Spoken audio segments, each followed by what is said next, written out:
Bronin, entering his sixth year as Mayor of Hartford, was elected to be the 2021 President of the Connecticut Conference of Municipalities.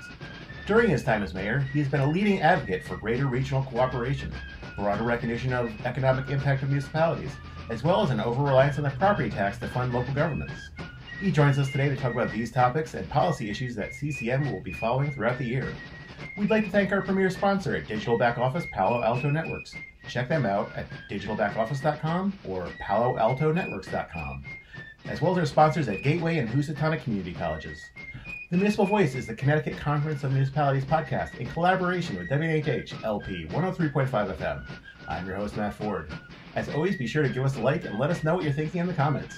CCM's Municipal Voice podcast continues to present a key forum on important state-local issues. The views expressed do not necessarily reflect the consensus views of CCM or our member municipal leaders. Mr. Mayor, thanks for being with us today. Good to be with you. Thanks for having me. And we also have CCM Advocacy Chief Brian O'Connor sitting in with us today. Help answer some questions. Good afternoon, everybody. Thank you.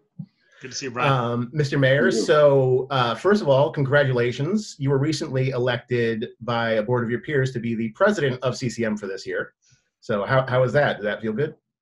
I'm incredibly honored and really looking forward to working with my fellow mayors and first select men and women around the state in the coming year. This is obviously a consequential year. We're still in the middle of one of the most challenging times that our country and state and our communities have faced in recent history. And we've got a legislative session where I think there are a lot of opportunities for our communities. There have certainly been easier years for someone to come into the presidency of our group, but I hope and I think that you might be up to the challenge. Well, like I said, I'm looking forward to it. I understand that you were just talking to someone who also won a presidential election recently. You were in contact with our new President Joe Biden before this today? I don't know where you got that information, but I that is not true. That is not true. I think at the moment President-elect Biden's got some other things on his mind than talking to me. I did just have a call with the new Office of Intergovernmental Affairs, the new representative of the Biden administration to communities of all sizes around the country. They were a critical linkage point during the Obama administration, I have to say, without not trying to be partisan, but we didn't feel a lot of connectivity over the last 4 years. But I think that at least based on the conversations I've had, I think that the new incoming Director of Intergovernmental Affairs in the White House and the team there is really going to be focused on soliciting the input of communities of all sizes around the country again, as they battle the pandemic and as they look forward to the ambitious infrastructure plans that the president and the administration have. They seem to really recognize the importance of having local voice at the center of those efforts. Well, that's great. So no personal call from Joe, but it sounds like the new administration is already looking to speak with local leaders, which is encouraging for us at CCM, certainly. Exactly. So I guess, onto your role as CCM president this year. As early as 2016, when you first became mayor, you were talking about municipal funding structure and how it's kind of broken in the state of Connecticut. And you've been a key advocate for those sort of reforms that we've been talking about at CCM for a while. We did a plan a while back called This Report is Different, where we outlined some things. And among those, we kind of talked about three main areas, which was cost containment, revenue diversification, and regionalism. Why do you think the system in Connecticut is so broken, and how did it get that way? Well, I think there are a number of ways in which let's just say we don't maximize our efficiencies and we miss opportunities, and we maybe set up some incentives that aren't that helpful to growth. One of the basic structural challenges is the most basic organization of our state. I've often said, if you were building a state from scratch, you would not cut a state of 3.5 million people into 169 towns and then duplicate just about every service in every one of those towns. There are very few places in the country that do that, and most of the places that have seen much more rapid growth than we have don't do that. Yeah. So I think we have to be willing to at least acknowledge that we're an outlier in that respect. The level of fragmentation makes Connecticut unique or nearly unique. And even if we don't have the willpower to tackle that in a meaningful way yet, I do think it's important to acknowledge it as a starting point of some of these conversations. Another way in which we are an outlier is the extent of our dependence on property tax as the sole source of locally generated revenue. In many, many states, municipalities, again, of varying sizes, are able to draw on property taxes, but also a share of sales tax or a share of income tax or some other revenue stream beyond property tax. And Connecticut's over-reliance on property tax has a number of problems, and it challenges communities of many different kinds. For one thing, almost every community in Connecticut has seen property taxes rise. It feels like they rise inexorably in many communities, just year after year after year, as the cost pressure requires that. But the other thing is that it creates enormous disparities and inefficiencies in the way that we operate. For example, in my city of Hartford, which is a city of 125,000 people, we are, by median family income, we're one of the poorest communities in the country. That also means, as a dense city and a city in which many, many of our residents are living in poverty or are low income, or are, as the United Way says, asset limited, income constrained but employed. They're working 1, 2, 3 jobs, but still barely able to make ends meet. And a dense community. Yeah. You have a high level of need. But this city of Hartford has roughly the same amount of taxable property as the much smaller suburban community of Glastonbury nearby. And we have got about half of the taxable property of the much, much smaller suburban community of Darien down in the southwest part of the state. And so you have this vast disparity in the tax base. And the Boston Fed has done a study of what they call the needs capacity gap. That is looking at what does it cost, what should it cost to run an effective, efficient government that delivers the services that are required in various communities, and then what is the tax base that those communities have to draw on. And what it shows is just enormous disparities.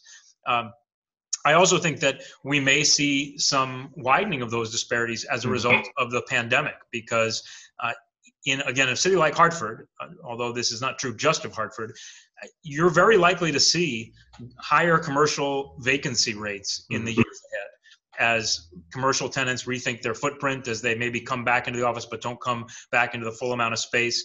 That is going to put downward pressure on property values in the commercial office building market, which makes up a huge part of our taxable property. Yeah. Meanwhile, you have some communities, many communities in Connecticut, that have seen a very significant influx of new residents, New York and elsewhere, which has put upward pressure on home values. So you may actually see this disparity in tax base and the need capacity gap, as the Boston Fed calls it. You may actually see that grow in the years ahead. And that's something, too, that I think we have to acknowledge and confront.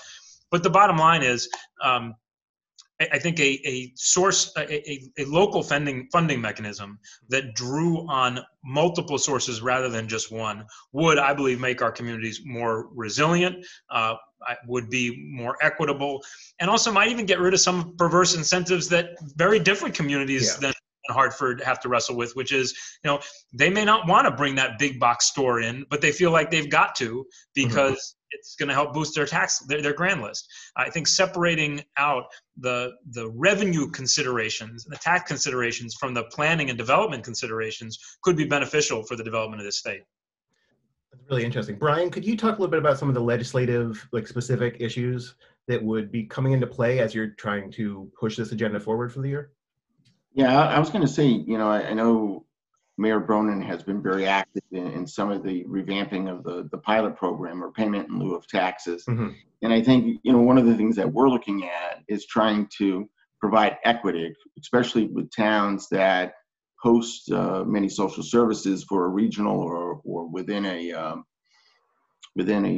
certain geographic area. Yeah, because Hartford, as like a lot of cities there, as he mentioned before, they have a smaller tax base because a lot of the things in Hartford are state-owned, or hospitals, or schools, that serve the general area that people come into, but they can't tax. I'm sorry, I just wanted to clarify that for the audience. So I think it's important that we try to provide some equity in that front, because I think What that'll do is really pressure, especially if we're to fully fund pilot eventually for the city of Hartford and other like towns, that they'll be able to actually, promote growth and promote opportunities within the community. So that's one of our major initiatives this year.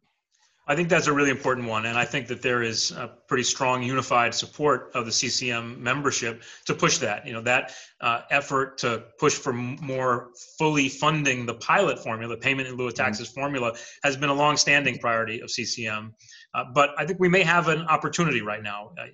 Senator Looney, the Senate President, has made this an issue that I think he's going to champion. I think more and more people are recognizing the disparities that we talked about before, and the need for revenue diversification, and the fact that some communities are really fighting with their hands tied behind their back when you've got such a huge portion of the property in the city non-taxable by state law.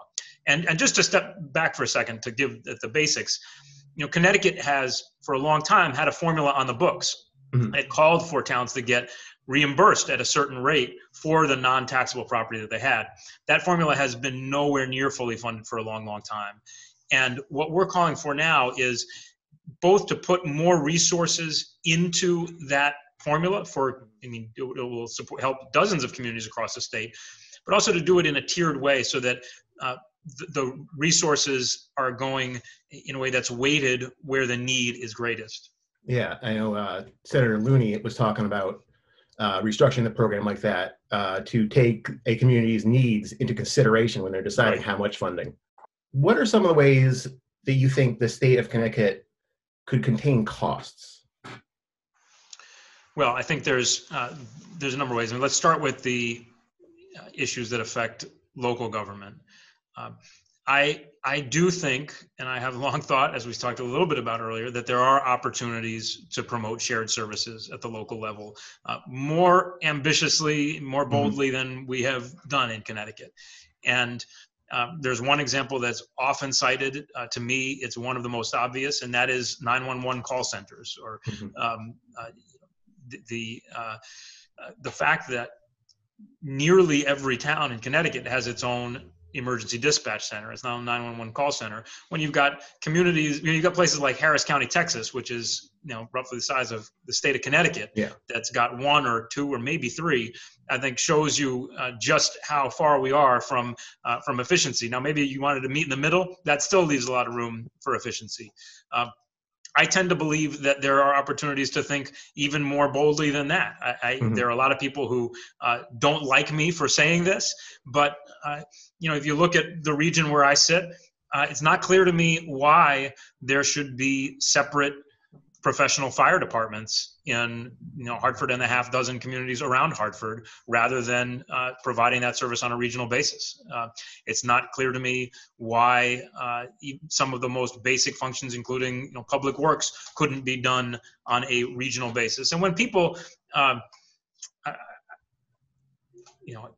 use the name Bob Stefanowski recently in an op-ed referred to regionalism as I think it was a progressive pipe dream or a zany left-wing idea, but it's absurd to think of it, to say that, because if you look around the state, the vast majority of red states in this country organize themselves in precisely that way. They organize themselves on a larger scale by county, and most of the cities to which Hartford is compared are far larger geographically. And it's not just Hartford, the same is true for all of Connecticut cities.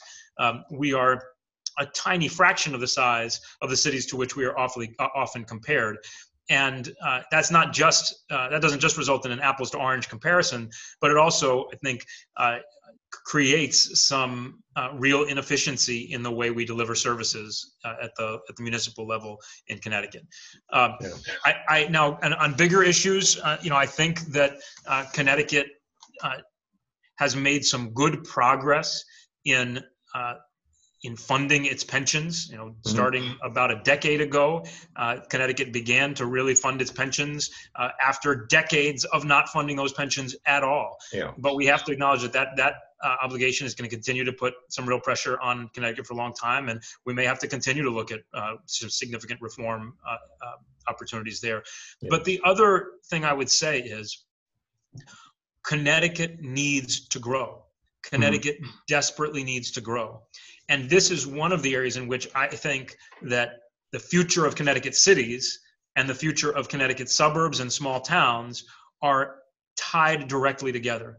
Because the truth is, if you look around the country, those places that have seen significant growth have largely seen that growth driven by urban centers. Yeah. And we've got to make sure that our urban centers are strong enough and competitive enough and vibrant enough and energetic enough to thrive and drive that economic growth. And if we do, I think you'll see a lot more growth and strength in communities of every size and every kind around Connecticut. Yeah. Brian, what are some of the legislative hurdles to some of this regionalization we've been talking about? And what are maybe some of the things that you're looking at for this year? Is there anything coming up, some kind of low-hanging fruit that would, seems like an obvious one to go for? But, I think some of the major obstacles really is that people are comfortable with what they have and what they know. And I think there's always the fear of the unknown or losing your identity. And, and I think we can go about this so an individual town doesn't lose its identity, but actually might be able to provide more services than they even do today more efficiently. And I think, to the mayor's point, you look at economic growth, a lot of it is driven by urban centers and the outgrowth to the suburban areas. And I think, we have a real opportunity to do that here in Connecticut. And I think, just looking at some of the proposals, that I don't think have actually materialized yet, but I know they're being considered, and hopefully we'll be able to tap into it. But the opportunity zones on the federal level, looking at various census tracts with lower income areas or areas that have maybe not had the same opportunities as they had in the past, providing incentives for developers to do business there. And I think that's actually an area that we would like to see explored, and I know will be helpful to urban development. And I know the pandemic right now has actually slowed things down immensely, and I think that's why it's important right now for the state, to help facilitate some of that urban growth and to try to maintain what we have today. Because I think once some of it's lost, I think one of the key concerns, again, what Mayor Bronin pointed out, is that if you have commercial vacancies, how do we get people back into those? Because I think, a lot of the traction that we were gaining, has been stymied because of the pandemic. And hopefully, some of the programs such as the opportunity zones and some of the, hopefully some of the federal aid that may come down to the states and municipalities under the Biden administration will be helpful in stemming that loss, but actually being able to promote growth.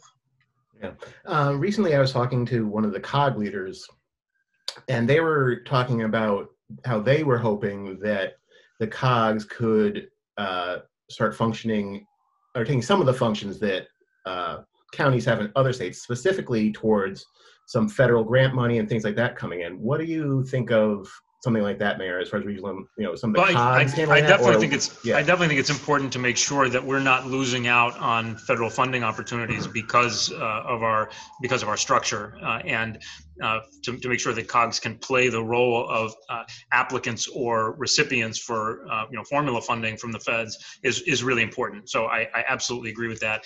And I think that in many ways, COGS could be the organizing structure for some greater efforts at regionalism and shared service.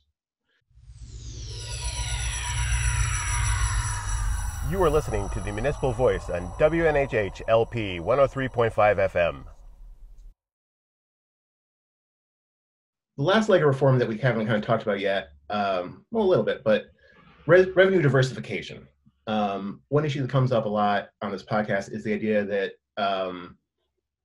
there wouldn't be the need for the revenue diversification if the state would fully fund a program like Pilot, for instance. With Hartford having kind of so much property untaxable, would you rather kind of look for new revenue sources or have the state fully fund Pilot? I would like both. I mean, to say it another way, if you were more diversified away from such a reliance on property taxes, then the underfunding of Pilot wouldn't be such an issue either. Look, for a city like Hartford, and this is again true of many cities, you have, at least in non-COVID times, you have tens of thousands of people commuting in to work. You've got a corporate base that really punches above our weight as a city. I mean, you've got a pretty significant concentration of large companies here. Almost all of the employees at those companies live outside the city. If the city was in some way benefiting from a revenue standpoint from the role it plays in hosting that driver of economic growth, I think it would, again, relieve the need for things like pilot. And it would also, I think, help address that need capacity gap so that because you really are capturing a strength of the city that is largely uncaptured at the moment. Brian, you have any thoughts on that? Yeah, I look at, the revenue diversification. I think, it's kind of counterintuitive, but the property tax has actually been helpful in a certain respect during the pandemic of maintaining some of the revenues that we have coming in. But I think post-pandemic, I think it's important that we do diversify our revenue because that's what will hold us back. So I think to the extent where we have a regional asset district legislation or statute that's already on the books, but it's underutilized. I think there's opportunities there. We have to think differently. We have to think that, what's good for Hartford is good for West Hartford, Bloomfield, Glastonbury, and we have to do the same with New Haven and Stamford and New London and the other areas throughout the state. So I think to the extent that we look at revenue diversification, it can't be just enough. I think one of the concerns that the legislature has is that this additional revenue is just going to be an add-on to the property tax. I think the idea is actually to reduce the property tax to a certain extent. We're not going to get rid of it, and I think our municipalities actually want to keep some segment of that. But I think the idea is to have less reliance on it, so it's, again, we can capture some of that growth when it does inevitably come back to Connecticut. Yeah. Speaking of growth, towns and cities are major drivers of the growth and development within the state. And Hartford has shown this growth is possible with investment, especially in places like the North End. How can towns and cities keep that growth going? Well, look, I would say we have not gotten nearly enough growth going in the North End. We've done some important projects.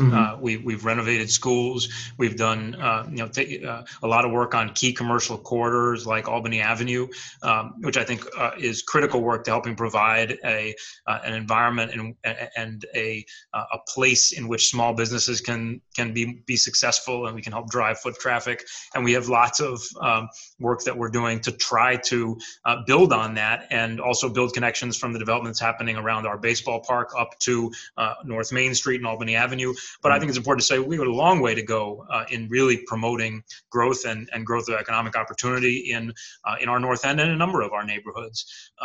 I think that what we have to do is continuing the work that we've been doing over the last few years of trying to fight on many fronts. We have to try to make those neighborhood investments that I just talked about. We have to make sure in particular that our commercial corridors are strong.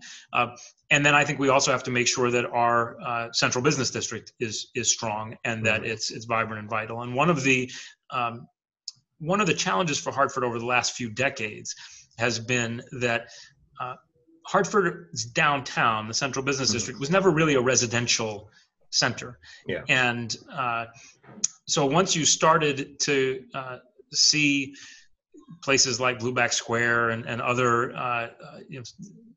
other restaurant entertainment centers up in the suburbs, you saw fewer people sticking around the city after 5 or on weekends. And without that residential base, it's really hard to capture that energy. We've done a couple of things to deal with that. One, we've really pushed hard on sports, arts, culture. Our theaters are second to none. The Yard Goats and now the Hartford Athletic are drawing tens of thousands of people back in to rediscover their city. The other piece is actually creating that opportunity for residential living in the downtown. And I think that's key in all of Connecticut cities. It was key to Stamford's revival a few decades ago, that residential development. It's been key to New Haven and Hartford, which is 10, 15 years behind some of those others. It's key here too. You've got to get to that critical mass of feet on the street. And the reality is that's what younger people are looking for. It's what a lot of younger families are looking for. It's what a lot of empty nesters are looking for. And so if you can stay the course and continue to push that, then I think you can get to the place where you've got enough of a center of gravity, enough energy that it helps to really drive economic growth into our neighborhoods as well. And again, help be that engine of growth for the entire region in which each of Connecticut's cities sit. Yeah. Just a thought for the downtown of Hartford. Is public transportation a big part of that transit-oriented development? Is that part of the thought process there? It absolutely is part of it. Not go too far afield, but I think I seize the opportunity. To me, connecting back to the bigger conversation about growth in Connecticut, there is one single thing that we could do that would be truly transformative for growth in our state, and that is high-speed rail, high-performance rail connection, connecting the cities in the Northeast. New York, Boston, Providence, New Haven, Hartford, with spurs to other cities. And I believe that we may really have an opportunity for the first time in a generation or two to do that in the coming months. President-elect Biden has made clear that he wants to make a big push on infrastructure. And he's also made clear that he thinks rail needs to be a big part of that. So one of the things that I personally plan to be pushing aggressively and hopefully doing it alongside of Connecticut's mayors and alongside mayors and other elected officials from around the region is that idea of finally connecting New England and Northeast cities with high-speed rail, because that would truly be the game changer. And I think for the first time in a while, we should not see that as a pie-in-the-sky idea. It may actually be within reach. Yeah, I know we've all seen the stories of now President Joe Biden taking the train to his job at the Senate for years, so he's certainly a fan of public transportation there. So more recently, the coronavirus pandemic, we've seen an influx in Connecticut of people moving in as a place to, raise families, live. A lot of people out of New York and stuff kind of shied away from the city. How can our municipalities continue to attract people beyond the pandemic? Well, I think it gets back to the conversation that we were just having. I think that in the pandemic, what's driven a lot of the population shift and a lot of the growth in Connecticut towns are people looking for more space, people not wanting to be stuck in their apartments in New York City and paying an arm and a leg for a small apartment in New York City or Boston, wanting that room, wanting that yard.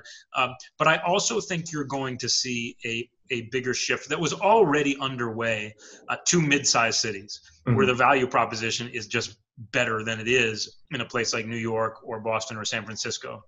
I think that a lot of people have wanted that urban experience where they can walk to the coffee shop before work and then walk to work without getting in their car and go to the restaurant or bar afterwards and meet some friends or meet some new friends. I think that really drove the urbanization that we saw, the magnetism of cities over the last couple of decades. But over the last decade or so, you've seen a real shift to smaller second tier cities, in part, I think, because you can have that same vitality and that same urban experience, but in a much more manageable way, in a more cost-effective way. And that's 100% true for Connecticut cities. So I think that this is a moment when we really need to double down on the goal of creating strong, vibrant, walkable, livable Connecticut cities, because I think that's going to help keep the families that came to Connecticut in Connecticut. And I think it's going to help attract even more down the road. The other thing is that for years, decades again, Connecticut has seen a drain of its younger talent. And this may present an opportunity for us to try to bring some of our young nutmeggers home. And I, again, do believe that having strong suburbs and small towns and strong cities are both key to that. Another related sort of topic too, we talked about high-speed rail, how that's a key. But another modern kind of necessity is broadband access. The governor recently said, when you can do the same thing in Brooklyn and Connecticut that you can do in Brooklyn, New York, you're going to have a lot more young families. Is broadband access enough, or what other infrastructure do you see necessary? Well, I think broadband access is hugely important. We've seen over the last 9 months, if you didn't see it before, that a strong, reliable, high-speed internet connection is table stakes for just about everything now. It's vital for participation in education, in employment, in the search for employment. There's really no aspect of life where you don't need to have that connectivity. And I'm really encouraged by the governor's commitment in that area, and I'm hopeful that we'll see a federal commitment in that area as well. And I think that we will. In Hartford, we've tried to jump ahead a little bit. We're in the process of creating a citywide free Wi-Fi network.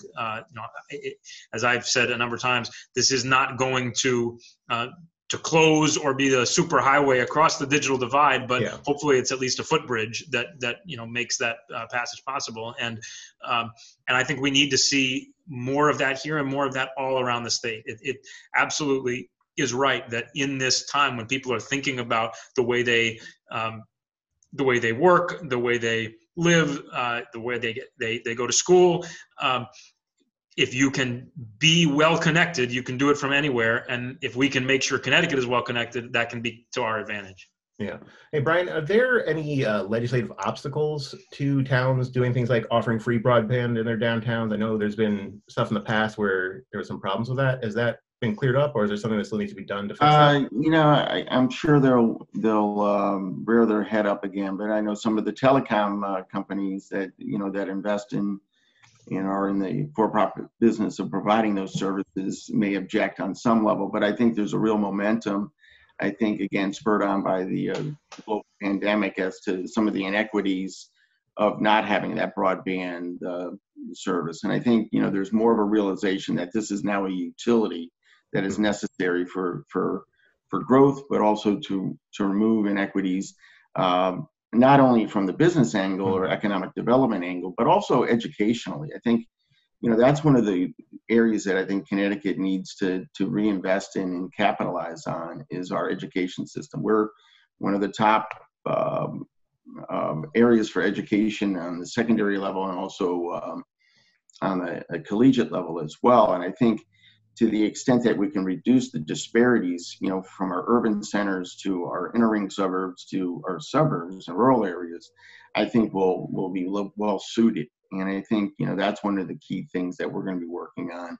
And I think, one of the proposals that we've advocated for in the past and we will in the future as well is, creating, special education centers of excellence. I think this is actually one of the growth areas in education that is really hampering, not only the delivery of services, but just education funding in general, because it's starting to squeeze just general aid. And I think that's an area that, if we can, put our arms around it and contain it, there's probably going to be growth in it. But I think at the same time, on a regional level, if we're able to kind of tackle that problem and be able to, have more predictable cost modeling, that'll be, great for Connecticut education systems. And I think that's one of the things is we want, a child, whether they're born in Hartford or born in Darien, to have the same opportunities and the same ability to achieve their goals. Yeah. So we're in 2021 now, but 2020 was so up in the air, everything just kind of got shifted around. And our priorities were all over the place with local, state, as new problems arose. But looking forward to 2021, Mayor, what key issues are you most closely following in the state legislative session this year? Well, this is a budget year, so the number one issue is the budget, and the pilot and tiered pilot formula that we talked about earlier is probably near the top of that list. If we're talking about changes that we as an organization think would be beneficial, obviously also playing a strong defense and making sure that towns and cities are protected is also important. So that's one. Two, I do think that there is an opportunity to push forward on some of this infrastructure work that we've been talking about. Mm-hmm. The governor talked in his State of the State address a little bit about not just big transportation things, but also bike, pedestrian infrastructure and connectivity. And I do think that's important too. And then I think taking off my CCM hat for a second and just saying issues that I think are really important. In addition to the education funding issues that Brian talked about, I think that there is still a lot of room for us to continue to make smart, data-driven reforms on the criminal justice side. I think there have been some important clean slate legislative proposals that I'd love to see move forward. I think we are likely to see a big push on the legalization of sports betting and online gaming, and making sure that that's done in a way that one, minimizes the social costs, but two, helps direct any revenue that's generated from that to the places where it's needed most in our state. And then finally, it looks like there may well be a push on the marijuana legalization, and there too, making sure that there's a strong and reliable regulatory framework that's in place, but also to make sure that that as that's done, we think about where that revenue can best be invested to support the health and strength of communities. Excellent. Brian, you want to talk a little bit about your department's efforts this year?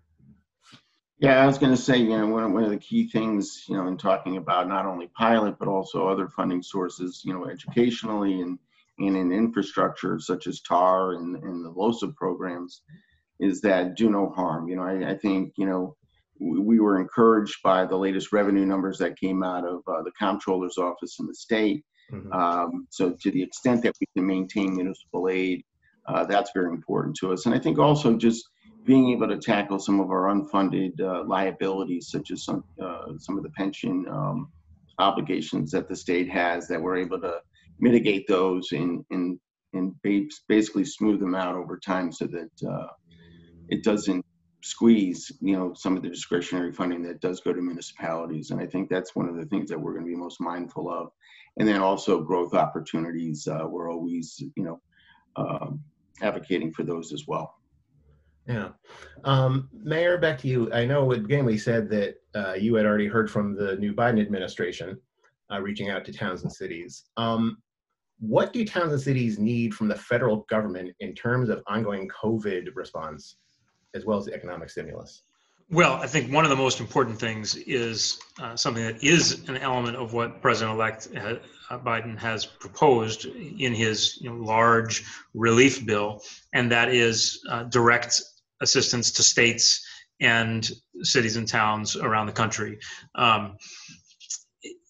The CARES Act had a lot of really important provisions and was vitally important, but there were a lot of I think excessive restrictions on how funding could be used, on what qualified for funding. For example, it could not be used for revenue replacement. So it could be used to pay the direct costs of responding to the pandemic, but not for helping to relieve communities that have lost a significant amount of revenue because of the pandemic. I think the going along with that is to make sure that there is not an unnecessarily tight timeline on when those funds need to be used. Brian said earlier, and I think he's 100% right, our reliance on property tax at the local level actually has been a source of stability during the pandemic. But it may be that there are a number of communities that feel a lagged effect, that businesses that took a big hit and maybe shut down, that commercial buildings that see vacancy, will see those values go down in the years ahead. And so there may be a real lag, and making sure that that relief can be deployed over the years ahead, I think will be really important. Obviously, the president and the administration have shown a significant commitment to getting schools reopened, but that is got to be at the top of our list. We need to get kids back in school as quickly as possible. And that means a combination of assistance to schools and also the vaccination program ramping up at a much more rapid clip. So I think that the priorities that the Biden administration has laid out are exactly right. Supercharging that vaccine distribution effort, getting aid to both education and state and local operations, and providing some of that direct financial relief to American families to help get the economy and keep the economy moving. So I actually think they've laid out those priorities exactly right, and hopefully we'll see Congress act on that package soon. Yeah. Brian, and obviously we're talking about the federal government, but is there any role for the Connecticut State Legislature to help facilitate in some of these programs? Most definitely, and I think one of the areas that municipalities have been working on is some of the best practices that have occurred because of the pandemic. It's funny, the general populace has grown accustomed to doing a lot more of their municipal business online. So to the extent that we're able to codify some of those changes and make government more efficient, I think, and effective are some of the areas that we're going to be focused on. And I think to help spur some of that, especially on some of the infrastructure capital costs, will be the state and federal state municipal aid that the federal government in the Biden plan has proposed. That will be helpful in being able to carry a lot of those initiatives forward. Yeah. So kind of a last sort of bigger question for you, Mayor. 2020 was an unprecedented, crazy year. And 2021 so far is, obviously there's a lot of stuff we have to deal with first, but there's hope on the horizon. There's vaccines out there. Are there any plans that you had to put on hold in 2020 that you're anxious to get back to? The best way I can think about this last year is I feel like, and again, now I'm just speaking for Hartford and speaking for my city. I feel like over the last five years, we started on the 2-yard line. We battled our way up in some pretty tough play. Battled our way up to the just over the 50, and then with the pandemic, we got sacked about 30 yards back. And we just got to get up and get back in the game. In the meantime, we've worked really hard to keep important projects moving forward. So we have development around our baseball park moving forward, which ultimately will be about 1,000 new residential units, mixed-use development, residential and retail. Similarly, down at Park and Main, which is an important intersection that was vacant for about 40 years. We've got buildings going up there as we speak. I could go on and on with a number of projects that we have been able to keep moving even in the midst of the pandemic. But I think the most important thing for us is to get back that sense of momentum, because coming into 2020, you really felt here a level of energy and momentum and investment and confidence I think the city hadn't felt in a long, long time. And COVID was a tough gut punch, and getting back to that is going to take some time. It's going to take some work, but I think we will. But that's what we have to get back to, and ultimately that means getting back the ability to play to the strength of the city, and the strength of a city is bringing people together. Whether it's at the theater, at the stadium, at the restaurant, at the bar, at the festival, at the park, at the riverfront. You need people to be together. That's the beauty and the lifeblood and the energy of a city. And so I am hopeful that once we're vaccinated and we can return to those things, that you'll see that energy and momentum come back faster than it may feel to some like is possible right now. Hear, hear. I agree. Well, thank you, Mayor, so much for speaking with us today, and thank you. Good luck in your year as CCM President. It sounds like we've got a lot of work to do. Brian, thank you so much for tuning in. Sounds like the President's going to give you a lot of work to do. So yes, he is. You better get busy. Thanks so much to you both. Thank you so much. I'd like to thank our guest, Mayor Bronin. Also thanks to CCM's Director of Public Policy, Brian O'Connor. Thanks to our premier sponsors, Digital Back Office, Palo Alto Networks, who you can check out at digitalbackoffice.com and paloaltonetworks.com, as well as our sponsors, Gateway Community College and Housatonic Community College. Learn more about them at gatewayct.edu and housatonic.edu. The Municipal Voice is a co-production by CCM and WNHH 103.5 FM. Kevin Maloney is our executive producer, Christopher Gilson is our producer, Harry Draws is on the boards, and I'm Matt Ford, your host. Be sure to check out our Facebook page and give us a like, and watch out for our CCM chat series on our YouTube page.